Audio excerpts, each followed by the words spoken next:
ToyTractorTimes.com is at the 2016 National Farm Toy Show in Dyersville, Iowa. We're with Jacco Broek from Germany, who has taken first place in the large-scale display contest here at the show. And congratulations, Jacco. Thank you for being a friend of our website for many years and sharing your work from Europe here in North America. Can you tell us a little bit about your display? And it's also an interesting story of how you got it here from Germany to Iowa. Well, okay, it was, the thought of the display was, what can I make, what fits in a suitcase to bring it to the United States?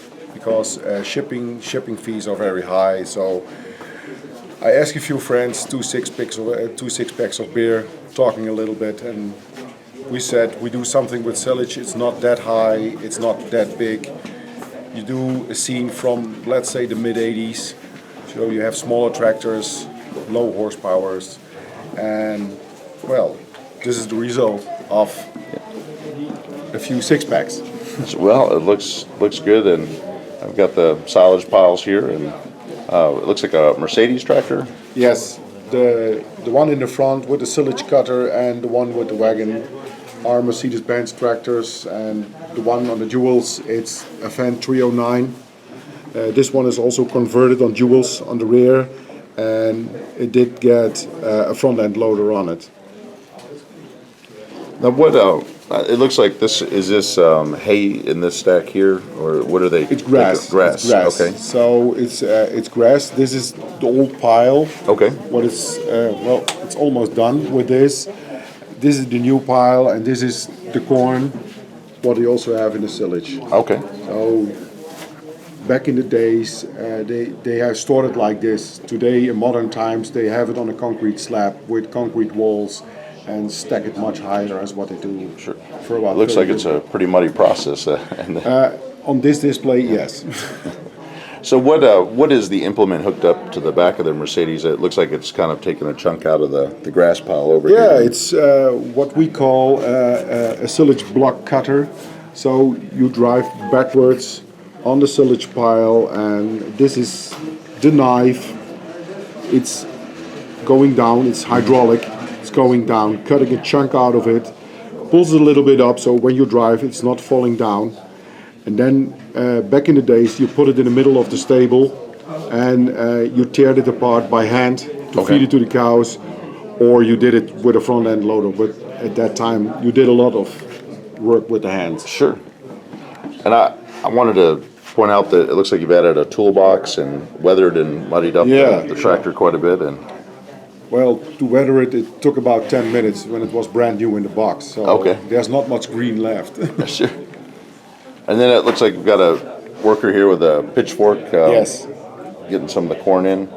And I wanted to just point out too that you added a lot of detail with grass around the edge of the tires, and there's a dog, and it looks like some pigeons. Some pigeons over here, yes. Well, it's I think that details like dogs, pigeons, cats, a chainsaw, people in the tractors, outside the tractors. This is bringing a display to life, so it's not static. And all people know when you buy a new car, pick it up at a dealer, it's brand new. You drive it home, it's dirty. So everything what you see, it's weathered, it's dirty. Sure. And that brings a display to life. It's well, not. It's and looking here at I guess this is the farm sign here. No, it's not the farm sign. Okay. It's let's say a commercial table what we had in the 80s. It's from our part of Germany. It's Niedersachsen, what to say, Lower Saxony, and it was well, it's the milk country. Okay, so we say got milk in the U.S. or kind of that. Yeah, and this is what all farmers had on their wagons and tractors and cars and farm sheds. Sure. It was a kind of commercial thing. I like how the rust is kind of weathered where the water's run down the front of it. Yeah.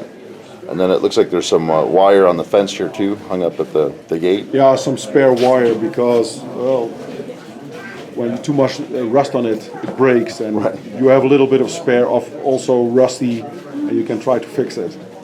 And what did you use for the netting or the plastic cover? It's the plastic cover. It's plastic. It's on new plastic parts. Plastic parts will come on in a car. Okay. So it's very thin. It's not that thick. It's very thin, and you can use it very well to do it on a pile. The tires are different brands like Wicking or Herpa. What I put on it, and the net is some stuff. I think it's coming from a bridal store. Okay. So it's, they call it a bird net with us, so that the birds don't pick the foil. Right. Then we've got an older wagon here piled up with the tires. And Yeah, it's a CQ wagon. It's a $1 bargain from a flea market. looks good. Now up here on the pile is another Mercedes. What are the two model numbers of the tractors here on the display, or what do they? Well, how do you mean the question? Oh, like the it's a Mercedes. I think I'll look at it. This is a Mercedes 1000. Okay. Family. All right. It was a kind of a special model Mercedes-Benz produced back in the 80s. Well, you can drive. There was one seat more in it, so you could drive with your family to church or something like that. Well, that was what they expected. So this is it's a 1000 family. It's a 100 horsepower tractor with the Deutz-Fahr pickup wagon. The other Mercedes, it's a 90 horsepower. It's an MB Track 900. It's a 90 horsepower tractor with a front end loader from Stoll. And then the Deutz-Fahr.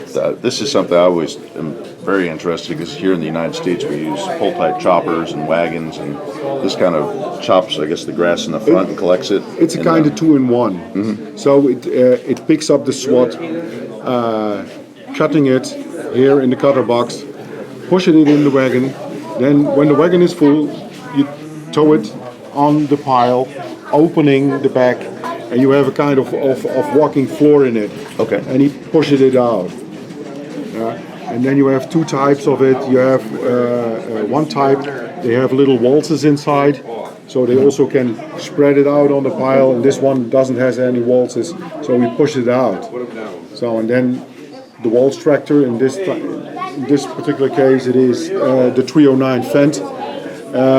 He is packing on the pile. Okay.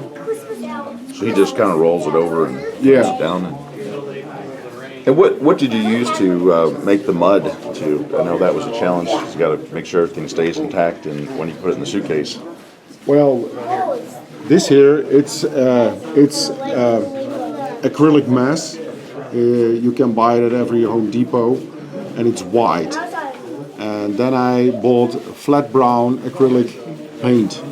Okay.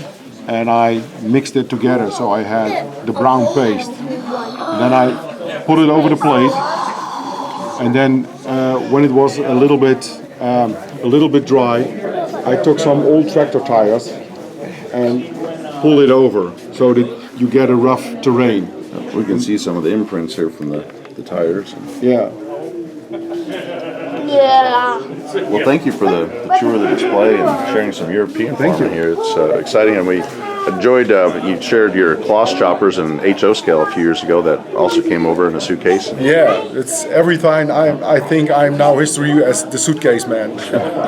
Well, I hope you'll come back to Dyersville again someday. And I will, but I don't know when. But sure. I come back, definitely. Well, thank you, Jacco. Congratulations, and appreciate bringing this great display here. Thank you, Jason. Thank you very much.